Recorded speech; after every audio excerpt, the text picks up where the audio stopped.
सिरसा लोकसभा के 9 हलकों में कार्यकर्ताओं से धन्यवाद करने का दौर चालू किया। आज हमने 9 हलके पूरे किए हैं। हर जगह कार्यकर्ताओं ने जो मेहनत की, ऐसी गर्मी में जो सहयोग मिला और उन्होंने अपने अपने बूथ संभाले, उनका सबने धन्यवाद किया है। आने वाले वक्त में हम और नीचे जाकर गांवों में भी और तरह से लोगों का धन्यवाद करेंगे। ये दौर अभी लंबा चलेगा। आगे का चुनाव भी सर पर है, विधानसभा का। उसके लिए सभी लोगों से हमने आग्रह किया है कि वो कमर कस लें और ये अगली लड़ाई के लिए सब तैयार हों। हमने ज़्यादा से ज़्यादा सीटें जीतनी हैं। लोगों का रुझान कांग्रेस की ओर है। सिरसा लोकसभा की 9 की 9 सीटें हम जीतें, सभी लोग इसमें मेहनत करेंगे। इसके अलावा भी हरियाणा में हमारा प्रयास है कि जितना ज़्यादा जा सकें कोशिश करेंगे हम, और ताकि हरियाणा में बहुत बढ़िया ढंग से प्रचंड बहुमत से सरकार कांग्रेस की बने।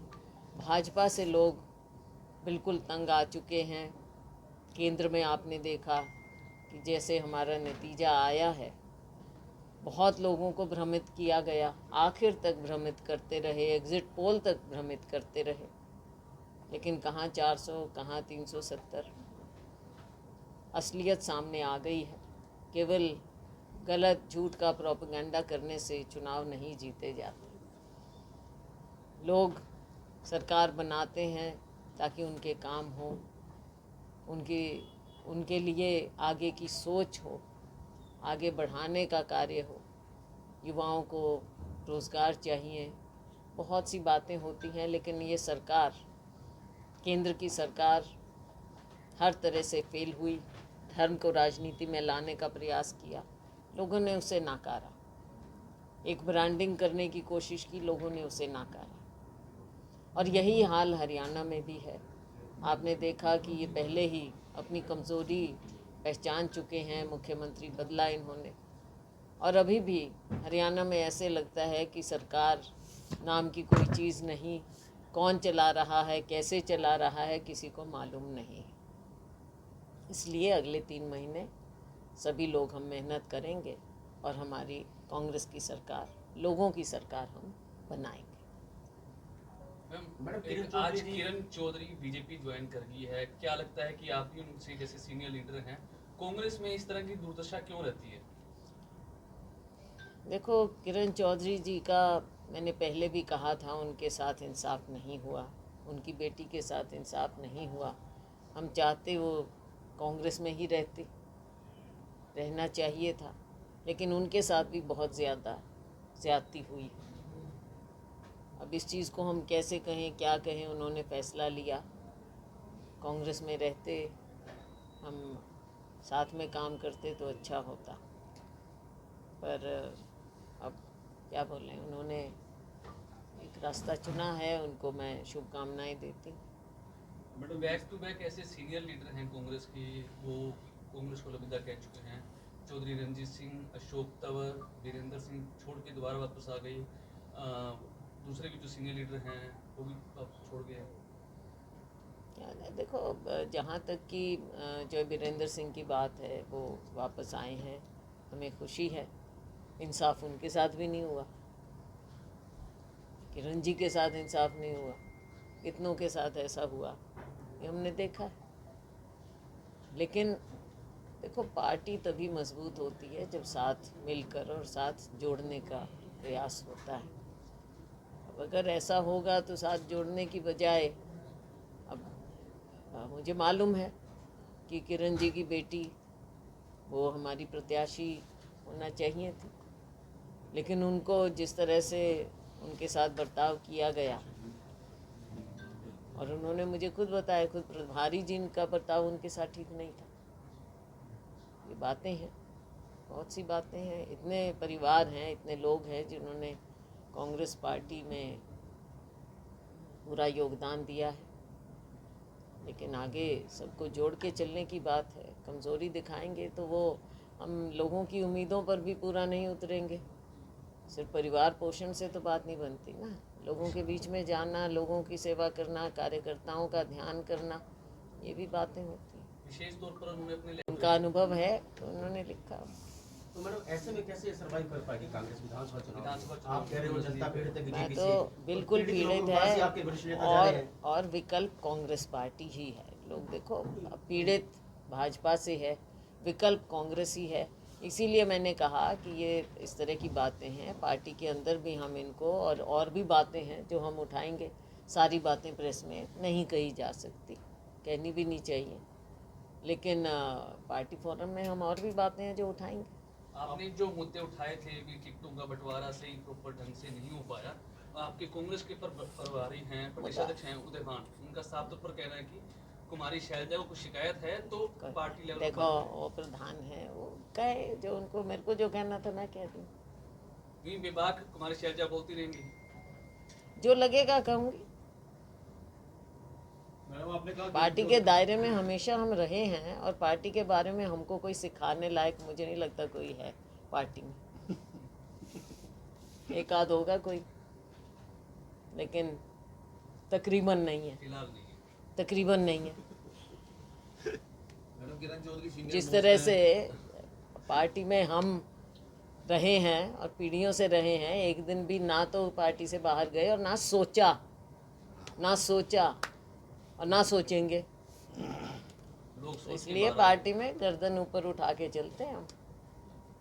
आपका किरण चौधरी और अहंकार से नहीं कह रही हूँ, पार्टी के प्रति समर्पित होके कह रही हूँ।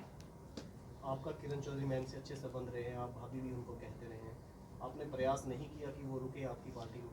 को उन्होंने अपना फैसला अपने विवेक से लिया, जो भी है। बिल्कुल मैंने कहा आपको कि हम तो चाहते थे कि हम साथ रहें और साथ में पार्टी में मेहनत करें, क्योंकि उनका भी परिवार एक लेगेसी है, जो बंसीलाल की लेगेसी है और परिवारों की लेगेसी है हरियाणा में।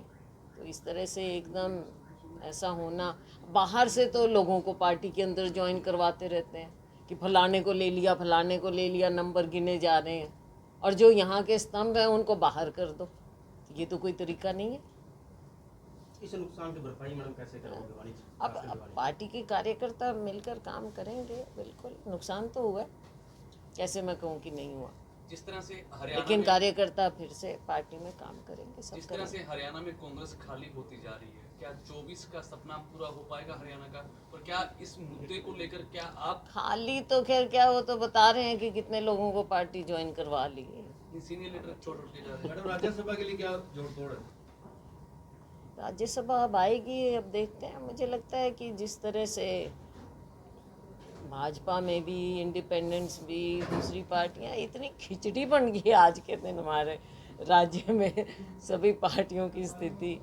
तो अब देखते हैं, कोशिश तो होगी, कोशिश तो करेंगे। लोकसभा में हरियाणा में आपका आम आदमी पार्टी से गठबंधन था, क्या आप विधानसभा में ऐसी रणनीति रहेगी? क्या अलग? आज के दिन मैं नहीं कह सकती, ना मैं अधिकृत हूँ ये फैसला कुछ इसके बारे में कुछ कहने के लिए। ये तो अब बैठ कर और हाईकमान के साथ फैसले होते हैं जब दूसरी पार्टियों की बात होती है, तो उचित समय पर करेंगे। मैं अकेली अपना ओपिनियन नहीं दे पाऊँगी, इसमें देना भी नहीं चाहिए। 26 तारीख को दिल्ली में मीटिंग है हरियाणा कांग्रेस के बड़े लीडरों की, क्या कोई ऐसा सिस्टम बन पाएगा जिसमें सारा जो कांग्रेस तो देखो, शीर्ष नेतृत्व ने बुलाया है, अब आगे देखते हैं उनकी क्या डायरेक्शंस होंगे। हाईकमांड की डायरेक्शन को हम हमेशा मानते हैं और मानेंगे। ठीक है जी, थैंक यू। आपने हरियाणा में मीटिंग की, तो ऐसा मीटिंग होगा तो वो क्या पूरे हरियाणा में है?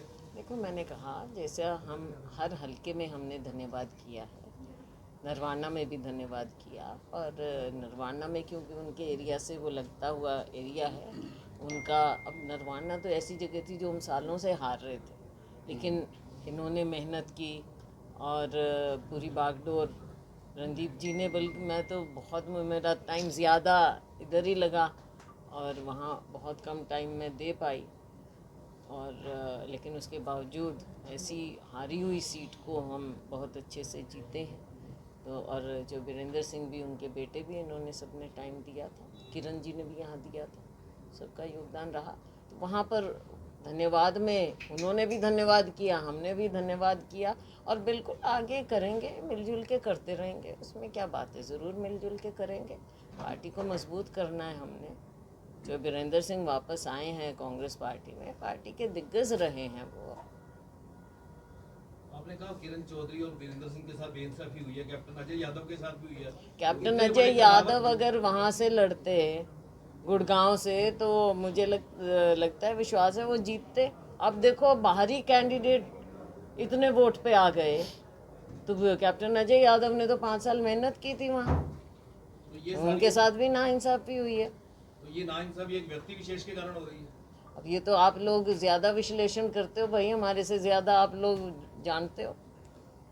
मैडम जिस तरह से आपका अनुभव क्या हमारे तो अपने अपने ओपिनियन हो सकते हैं, क्योंकि अपनी बातें होती इस हैं, बार लेकिन दलित आप वोट लोग है? देखो, आपकी इस बार लड़ाई दलित वोट आपकी सारा कांग्रेस को गया है। बीजेपी उसको लेके बड़ा चिंतन शिविर लगा रही है कि सारा जो एससी बीसी एसटी वोट है सारा कांग्रेस को चला गया है, आगे विधानसभा में ना जा पाए, इसके लिए उन्होंने तैयारी शुरू देखो की है। उन्होंने जो दिखावा किया, और जैसे रिजर्वेशन के बारे में भी, और सिर्फ रिजर्वेशन की बात नहीं है, आपने एक वर्ग को, गरीब वर्ग को, उसमें बहुत सी जातियां आती हैं, केवल एससी नहीं आता, एससी ज़्यादा है, वो एक बात है, एक ये सच्चाई है, लेकिन और भी जाती हैं। गरीब को आपने एकदम दरकिनार कर दिया। गरीब को आप दरकिनार करोगे तो देश आगे नहीं बढ़ेगा। और फिर आप 400 400 400 का नारा लगा रहे थे। क्यों चाहिए थे 400? क्या आप संविधान में बदलाव चाह रहे थे? क्या चाह रहे थे आप? और आपने कहा भी, आपके नेताओं ने भी कहा। तो ये मैसेज आपने दिया है, हमने नहीं दिया, और ना एससीज ने अपने आप लिया। ये तो भाजपा ने ये कहीं ना कहीं ये मैसेज दिया, संदेश दिया कि हम ऐसे काम करेंगे, तो अपनी करतूतें उनकी उनके सामने आ रही हैं। मैम लोग क्यों विश्वास नहीं कर रहे उनके ऊपर? आज किसान है वो विश्वास नहीं कर रहा, छोटा दुकानदार है, छोटे जो व्यापारी हैं वो विश्वास नहीं कर रहे। उनमें कौन सा दलित, कौन से आपके दूसरे वो आगे? आपने जीएसटी के नाम पे उनके साथ गलत कर रहे हो। सैलरीड क्लास है, उनके साथ आप नाइंसाफ़ी कर रहे हो। कर्मचारियों के साथ नाइंसाफ़ी कर, हर एक के साथ तो आप कर रहे हो ना। कौन अफेक्टेड पार्टी नहीं है आज के दिन? सबने वोट दिया है। अब यहाँ पे आप मुझे बताओ, हम जितने मार्जिन से जीते हैं, तो मेरे को तो सबने दिया है वोट, हर वर्ग ने दिया है, 36 बिरादरी ने दिया है, शहरी ग्रामीण सबने दिया है। आप देखो शहरों में हमारे यहाँ, बाकी हरियाणा में कुछ भी हो, मैं तो कह सकती हूँ कि शहर में मुझे हर जगह सपोर्ट मिला है लोगों से। तो ये बातें, ये सच्चाई है जो भारतीय जनता पार्टी के सामने कड़वी सच्चाई है। आईना देखें, वो देश के साथ ऐसे खिलवाड़ नहीं कर सकते। एक मैम कड़वी सच्चाई ये भी है कि कांग्रेस के पीड़ितों में कुमारी शैलजा का नाम भी शामिल था। पीड़ित क्यों? सवाल मत पूरे हों दो एक बार। जब आप कांग्रेस की प्रदेश अध्यक्ष बनकर आई थी तो व्यक्ति विशेष ने भी दबाव डालकर आपको हटवा दिया था, इसीलिए पीड़ित कुमारी मेरे शैलजा को भी कोई है। किसी ने नहीं हटवाया, मैंने खुद इस्तीफा दिया था। दबाव था नहीं, ठीक है, मेरे को लगा कि भाई इनफ इज इनफ। काम करने में। अपने देखो, मैं काम करती हूँ अपने स्वाभिमान से, स्वाभिमान से राजनीति करती हूँ। कोई मेरे ऊपर राजनीति मजबूरी नहीं है, लोगों की होएगी मजबूरी राजनीति करने की, आगे अपनी पीढ़ियों की या कुछ भी परिवारों की। मेरी तो कोई नहीं है, मेरी तो जनता सेवा है, मेरी तो ज़िंदगी खुली किताब है, मेरा परिवार तो सब लोग हैं। तो इसलिए मेरे को कोई ये चिंता नहीं है, मैं अपने मन से करती हूँ राजनीति, और लोगों के प्यार से करती हूँ। क्या कारण था, क्या कारण था कि सिरसा के लोगों ने मुझे बुलाया? प्यार से ही बुलाया है ना, हमने तो प्यार से जीता है लोगों को, और प्यार से हम सेवा करते हैं। और भाई सच्चाई भी बोलने का पूरा अपना वो रखते हैं, आत्मविश्वास से बोलेंगे जहाँ जो लगेगा। इतने साल हमने लगाए हैं भाई, इतने साल लगाए हैं लोगों के बीच में, काम करेंगे अपने, उससे स्वाभिमान से करेंगे। सिरसा के देखो मुद्दे बहुत हैं, और मैं आज के दिन एकदम ये कह दूं कि मैं कल वो हल निकाल के ले आऊँगी, मैं इस तरह की राजनीति ना तो करती हूँ और ना किसी को भी करनी चाहिए। कभी फॉल्स प्रॉमिस मत दो लोगों को, जो हो सके उससे ज़्यादा बढ़ के करो। मैंने पहले भी आपको उदाहरण दिया, चाहे रेलवे लाइन, लोग याद करते हैं, मैं तो याद भी नहीं करती। गांव के लोग, जी आपने ये कराया ये कराया, मेरे पास तो लिस्ट भी नहीं मैं कभी बना के रखती, हमने कभी कहाँ क्या काम किया। जब हाथ में आता है तो वो लोगों की सेवा के लिए, चाहे रेलवे लाइन की हो उस टाइम, चाहे कुछ भी किया हो, जहाँ मुझे लगता था कि हम कर सकते हैं हमने किया। आगे भी जहाँ जो लगेगा, जो ज़रूरतें हैं उनको तो देखो प्राथमिकता होती है, वो प्राथमिकता होती है कि ये चीज़ें हैं जो हम कर सकते हैं और करना चाहिए, लेकिन हमको उससे आगे भी देखना चाहिए कि आगे भी बढ़कर हम क्या कर सकें। इसलिए कोशिश होगी केंद्र सरकार से भी, जिससे भी मिलकर, जिस मंत्री से मिलकर। अब ये कहना, अब जैसे आम सवाल हो जाता है आप लोगों का, तो मैं आपसे भी कहूँगी, अब पार्लियामेंट में आवाज़ उठाओगे, भाई इतने साल हो गए, सिर्फ आवाज़ उठाना काम है क्या? अगर वही हाथ उठाओ और आवाज़ उठा दी वही हमारी है, बात ये नहीं है। बात ये है कि काम करवाने के लिए जिसके पास अप्रोच करना पड़े, जहाँ जाना पड़े, डेलीगेशन ले जाना पड़े, जो काम वो होता है, काम वो होता है। सिर्फ ये नहीं कि टीवी पे दिखने के लिए उंगली उठा दीजिए हमने वहाँ पे ये बोल दिया, that is not the purpose. और अब इतने सालों बाद अब वो ये भी नहीं है कि मैं वहाँ चेहरा ही दिखाऊँ अपना, ठीक है, काम करेंगे, सबके सहयोग से करेंगे। और मेरी आदत है, चाहे एमपी लैड है, चाहे दूसरा है, फंड आता है, लोगों जो लोकल लोग होते हैं, मैं उनके साथ बैठ के भाई जो ज़रूरत है, जो आपकी प्राथमिकता है वो ले लो, मैंने तो देना है, मैं क्यों अपने उसमें वो करूं। उसी हिसाब से मेरा काम करने का तरीका है और आगे हम करेंगे। कमी होगी तो आप मुझे बता भी देना कि ये कमी है, इसको ठीक करो, हम करेंगे टाइम से ठीक। वर्तमान पॉलिटिकल सिनेरियो के अंदर कहीं कोई मिड टर्म की संभावना है? हो भी सकता है, हो भी, अभी इट्स टू अर्ली, देखो टू अर्ली।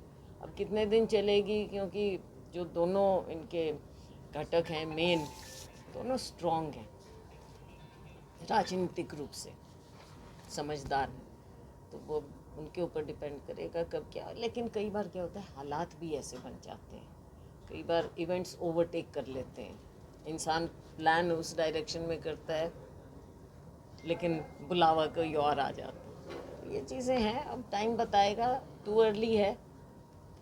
थोड़े दिन में देखेंगे कि ये लोग कितना आपस में सहयोग करके चला पाएंगे। सिरसा के प्यार ने एमपी आपको बना दिया, अब जिम्मेवारी आपकी प्रदेश की तो पहले ही थी, अब 9 विधानसभाओं की जिम्मेवारी और बढ़ गई है। तो दोनों की रहेगी, हाँ, उसमें अच्छे कैंडिडेट विधानसभा के लिए चुनना एक आपकी बड़ी जिम्मेवारी। कोशिश करेंगे। देखो नीचे से भी सर्वे भी होंगे, पार्टी भी अपना वो करवाएगी, तो कैंडिडेट तो एक ही होगा, अब सब मिल के करेंगे। थैंक